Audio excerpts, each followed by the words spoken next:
Akan sampai ikut ikhwan, saya sendiri juga gak setuju. Mau cerita saja, cerita. Jadi dulu itu, makanya terus ini penting saya utarakan. Kalau mau daftar wali itu tolong keseimbangan fikih dijaga. Sekarang banyak orang daftar wali tapi tanpa keseimbangan apa? Fikih. Kenangan saya sama Mbah Sahal sebelum beliau wafat qabla sanaten min wafati itu, saya sering ketemu beliau, sering sowan karena beliau memang sepupu mbah saya. Pernah bilang gini sama saya, "Hak, umpama pantes pondok-pondok itu tak sertifikat." Ini kata beliau. Kok sakit, Mbah? Ya, angger pondok-pondok sing kene gondrong ra iso ngaji jare diulang kali Joko yo NU. Terus terkenal wali sing mulang langsung kali Joko duwe unta kusuma yo NU. Engko kadang yo rapati salat iku ya afiliasine NU. Ape tak sertifikat. Angger gak mulang takrib ora kiai kata beliau gitu. Aku bilang gini loh, jenengan kan Rais Am kan tinggal bikin pelaturan. Aku kiai ra pantes kata beliau gitu. Artinya gini, resiko tradisi NU itu kan macam-macam. Kata Mbak Mun gini, kalau kata Mbak Mun lebih ekstrim lagi. Wali ku ra iso ngaji, wali ngono-ngono iku ra iso ngaji. Dadi nak bodoni konangan. Ini kata Mbak Mun. Kok saged ya? Lah iya. Jumatan ning Indonesia setengah siji ditakoki, "Mbah kok ora Jumatan?" Aku wis Jumatan ning Mekah. Ada kata wis. Jumatan ning Mekah. Lah setengah siji ning Mekah jek setengah 10. Sudah sijek turu gara-gara. Jadi ku wali amatir, bodoni tapi ra ilmiah. Lah yo setengah siji bar Jumatan takoki, "Mbah kok mboten Jumatan, Mbah?" Aku wis Jumatan ning Mekah, Dong. Kata-katane wis. Kira-kira setengah siji di Mekah jam berapa? Setengah 8 ya? Iku sudah sejak ngantuk. Tapi dia bilang, wis. Mestinya nak waline rada pelajar win. Ora cong engko aku Jumatan ning Mekah rada maju iku.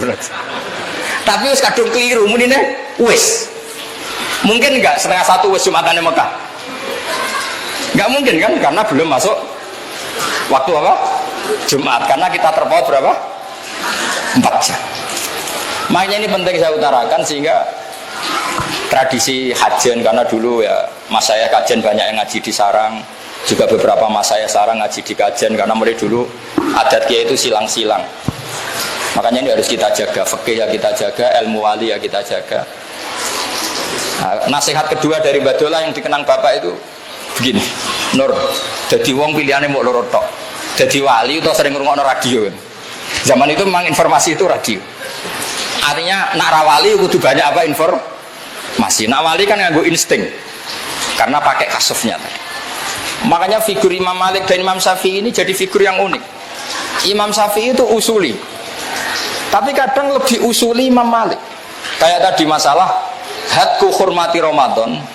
Sampai nggak bisa bilang gini, wajar Gus dihukum seperti itu karena jima itu seru, maka hukumannya berat. Loh, ini jima istrinya statusnya akan mubah apa enggak? Mubah, bahkan bisa saja sunat, bisa saja wajib kalau kamu takut zina. Kalau mubah kena hukuman berarti makan fina hari Ramadan yang min ghairi udhrin syar'iyyin juga harus kena hukuman. Jadi memang madzhab itu unik, sehingga kita harus bangga dengan madzhabul arba'ah. Dulu saya pernah ditanya, Gus, kalau orang-orang kampung pakai batu bata materinya dari najis gimana? Ya gak apa-apa kata saya. Itu di MUIN dikritik sampai gak boleh dipakai karena majun bisirjin, kena teletong. Tapi cara Abu Hanifah madzhabnya lucu. Abu Hanifah itu alatut thaharah itu 3, alma wa turab wan nar. Alma wa turab wan nar. Tapi jangan wudu pakai api, nanti blidas kabeh. Alasannya Abu Hanifah, fa inna wa ta'ala tahharul mu'minin al-usad. Orang-orang mukmin yang dosa-dosa itu disucikan oleh Allah lewat neraka. Berarti neraka itu al-mutahhirah, an-nar itu. Sehingga botol yang dari sirjin karena sudah dibakar hukumnya suci. Tapi jangan teruskan tadi ya, misalnya junub nggak dapat mak, dapat turab. Ya nggak usah diteruskan begitu. Ya untuk menghukumi sirjin saja labina atau batu bata yang tercipta makjun bisirjin bagat litong tadi. Jadi madzhabul arba ini khazanah. Lagi-lagi setelah diteliti itu juga mirip-mirip apa yang dialami para nabi dulu. Makanya ulama warasatul anbiya. Jadi nabi-nabi dulu itu terwakili oleh akhwalnya para ulamanya Rasulullah Shallallahu Alaihi Wasallam. Bahkan termasuk min karomatil Ghazali adalah Cerita ini ada di kitab Ithaf. Ada ulama besar itu mimpi Rasulullah ketemu Nabi Musa, ya hanya dengan Nabi Musa. Terus Rasulullah dengan gini, ulama ummati ka'ambiya Bani Israel. Ulama umatku itu levelnya kayak nabi-nabi Bani Israel. Tentu Nabi Musa agak terima, masa iya yang bener aja ulama kok disamakan apa? Ambiya. Saya tidak tahu ulama yang mu'i apa yang itu, tidak tahu. Pokoknya ulama apa? Ulama yang bisa baca Wahab, Mu'in. Kata Mbah Mun itu kiai itu ada dua. Ada kiai, ya kiai tenan, jabat tidak jabat di NU ya tetap kiai. Ada jabat karena dikiaikan karena jabat. Singkat cerita terus yang benar, iya kata Rasulullah. Dipanggillah Imam Ghazali. Kalau kamu nggak percaya, tak beri contoh satu. Ini Manaqibul Ghazali. Dipanggil Imam Ghazali. Ini Nabi Musa kenalan. Kamu siapa namanya? Imam Ghazali ya aneh jamnya. Ana Muhammad bin Muhammad bin Muhammad Al-Ghazali Atusi Asyafi. Namanya beliau kan Muhammadnya 3. Ana Muhammad bin Muhammad bin Muhammad Al-Ghazali Atusi Asyafi. Saya Muhammad bin Muhammad bin Muhammad Al-Ghazali Asyafi Atusi. Terus kata Musa kecangkeman. Ditakoki jenenge panjang kan. Tapi kata Imam Ghazali, ya mendingan saya lah ditakoki jenengan makhluk jamnya saya panjang, lebih parah lagi jenengan. Kenapa? Sing takok pangeran kok jawabnya kepanjangan. Apa itu? Wa ma tilka biyaminika ya Musa. Sing mbok gawa tangan-tangan niku apa? Qala ya asaya atawakkau 'alaiha wa husyu bi ala ghanami wa liya fiha ma'ribu ukhra. Niku ora sopan. Sing takok ya alam sirra wa akhfa kok jawabnya kepanjangan. Terus kata Nabi Musa, oke ya Rasulullah, ya yes, ngono lah gitu. Iya, pancen ulama pinter kira-kira gitu. Karena tadi jawab Imam Ghazali, ana Muhammad bin Muhammad Al-Ghazali Atusi Asy-Syafi'i, Mas. Ditakoki jeneng kok jawabnya kepanjangan. Ya lumayan kula timbang jenengan. Kok iso ya? Ketika Allah tanya jenengan, wa ma tilka biyaminika? Ya Musa harusnya kan jawab tongkat Gusti. Tapi jawabnya kan qala ya asaya atawakkau 'alaiha wa ahusyu biha ala ghanami wa liya fiha ma'aribu ukhra. Semenjak itu Nabi Musa sope lah ngaku. Yang lebih unik dari itu adalah Imam Nawawi itu delalah namanya itu Yahya Syarafuddin Yahya, digelari Abu Zakaria. Ku delalah ya ulama mulai cilik alim ya delalah rabi. Bukan karena gak payu, memang ditakdir gak rapi. Artinya mirip Nabi Yahya. Nabi Yahya itu kan ya alim mulai cilik diboten rapi. Umurnya genom kapundut, Imam Nawawi genom kapundut. Imam Nawawi kapundut 44. Makanya sedekah Rasulullah ketika ngendikan al ulama warasatul anbiya. Ini penting saya utarakan. Kemudian mungkin ini saya tidak bisa lama-lama selain sungkan ya, di ilmu nentek macam-macam lah. Yang jelas kalau buatan biasa aja sambutan lama-lama ini. Yang terakhir mungkin saya mau cerita tentang metode tafsir karena ini ilmu yang saya tekuni. Saya mohon alumni-alumni di Matolek jangan bosan mengikuti manhajut tafsir. Karena kalau kita tidak nekuni, nanti orang lain yang ngambil. Di antara saya 2 April kemarin ketemu Pak Quraisy, beliau termasuk keluhannya banyak orang nafsirkan Quran padahal tidak ahlinya, maka Pak Bahak harus mau tampil. Padahal saya termasuk orang yang suka humul, suka uzlah. Begini misalnya, ini metode yang mungkin gampang ya. Paling gampang menafsirkan Quran selain pakai perangkat tafsir Jalalain, tafsir Munir dan beberapa tafsir sing mudawan kayak Tobari, kayak Qurtubi. Pakailah tafsir ala wali. Wali itu kalau nafsiri Quran itu unik Mas Nadif. Jadi kalau saya kan mulai kecil ya belajar, tapi pakai tafsir formal. Kalau wali itu lucu, kalau nafsirkan ayat itu lucu. Jadi misalnya gini, misalnya innama amwalukum wa auladukum fitnah gitu misalnya, hartamu dan anak-anak kamu itu fitnah. Terus nangis ya Allah nastaziduhu minha. Wong fitnah kok tak tambahi. Artinya nangis itu wong donya aku fitnah kok aku nambahi donya terus, berarti nambahi fitnah. Terus ada wali yang lain lagi marat, maca ayat wa anfiqu mimma razaqnakum, nangis dia. Ya Allah cek melarati aku, jenengan perintah anfiqu kula kok yunfaku kira-kira gitu. Jadi wali itu lucu. Jadi kalau dia baca Quran itu unik. Makanya kata Imam Ghazali, Fakan min mu'allifin tafasira katsira mujalladatin la yafhamul Qur'an mislama fahimahu ahlu. Banyak pengarang tafsir berjilid-jilid tapi tidak bisa memahami Quran kayak mahamnya wali. Wali itu unik. Abu Yazid Al-Bustami itu ketika muridnya baca wasiqal ladzina taqarrabahum lal jannati zumara. Nangis.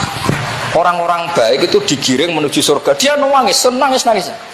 Muridnya kan iskal, ini cerita surga kok dia nangis. Terus kata beliau, wah khaibah, wah hasrota, celaka betul orang itu. Ketika muridnya tanya, lho bah, ini kok tentang wong digiring ke swarga kok jenengan nangis. Lho nang ndi wae kok nganti digiring, keluyuran nang ndi wae kok nganti digiring.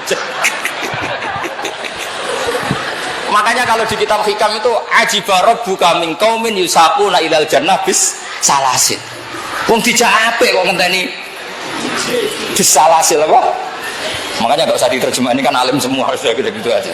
Jadi kalau saya terjemah terus ini takhir ya, makanya ini sering bahasa Arab saya. Terus muridnya ya rada kurang ngajar takok. Lah lalu jenengan teng pundi? Lho pas iku aku jejer pangeran dadi ra melok dikirim-kirim ngono iku itu. Terus dia baca innal muttaqina fi jannati wa nar fi maq'adi sidqin 'inda malikim muqtadir. Aku masih wis jejer dikirim keluyuran ning ndi wae kok nganti.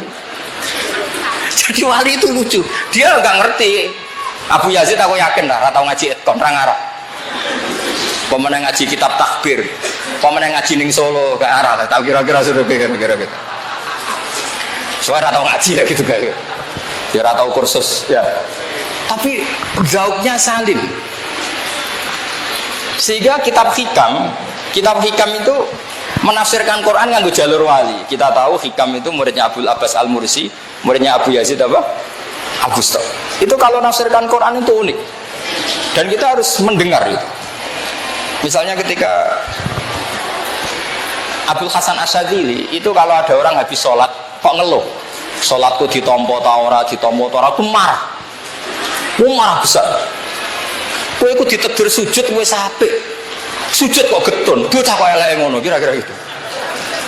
Artinya meskipun sholat kita tidak diterima, kita kan kudira sajidan, kita ditakdir sujud. Itu prestasi yang luar biasa, kita pernah ditakdir sujud.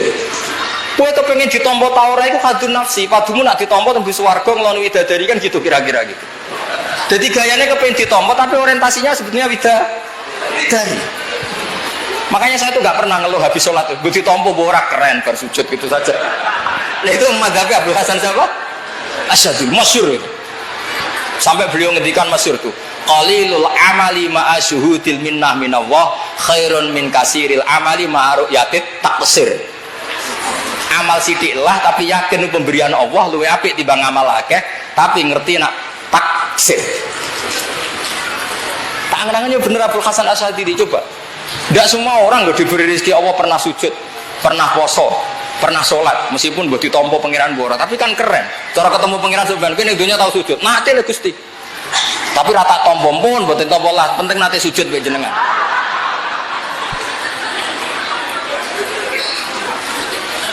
Makanya masyhur, nah itu oleh hikam diulang-ulang. Kafal amilina jazaan an rodiyakalaka ahlan, diulang-ulang. Cukup kamu sebagai orang pernah sholat, pernah saum, yang penting kowe ditakdir nglakoni. Ki ora usah bakas ditampa ta ora. Ditakdir pernah melakukan itu satu hal yang luar biasa. Kok ndak keren gimana? Kita pernah ngaji Wahab, ngaji Jalalain, khatam matolek, keren. Dadi kiai ta ora wis ra penting. Sementing nek ana hadis thalabul ilmi fardhatun, pon tamat matolek. Wes golek ilmu fardhu ain, pon ate ra munggah barang kula. Tadi soalnya aman. Kalau mulang nggih ngoten, kula ya ora roh ikhlas ta ora ya ora roh. Sementing nek ana hadis wong wajib mulang. Pun nate Gusti bolak-balik kula mulang. Nah ini yang terakhir saya tutup kenangannya Mbak Nafek. Dulu Mbak Nafek itu madu di sarang disuruh ngajar, sama Batullah disuruh boyong. Mongkon golek ilmu malah kon mulang gitu kan. Tapi uniknya Batullah ketika beliau sudah di dalam, akhirnya Mbak Nafek itu disuruh ngajar. Ketika ya ada kiai lain yang nasihati, kula tapi wedi salah. Jawab kiai tadi, wedi salah koyok nabi wae. Orang nabi salah biasa. Ini penting. Jadi sebetulnya orang nggak mulang takut salah itu keangkuhan. Berarti dia ingin ila darujatin nubuwah. Mulane kalau mulang tuh putih pede salah Allah orang nabi wae. Nah itu mazhabnya Abdul Hasan apa? Asyadzili. Jadi ini penting sekali. Jadi ya sudah pokoknya seperti itu ya. Saya mohon maaf. Assalamualaikum warahmatullahi wabarakatuh.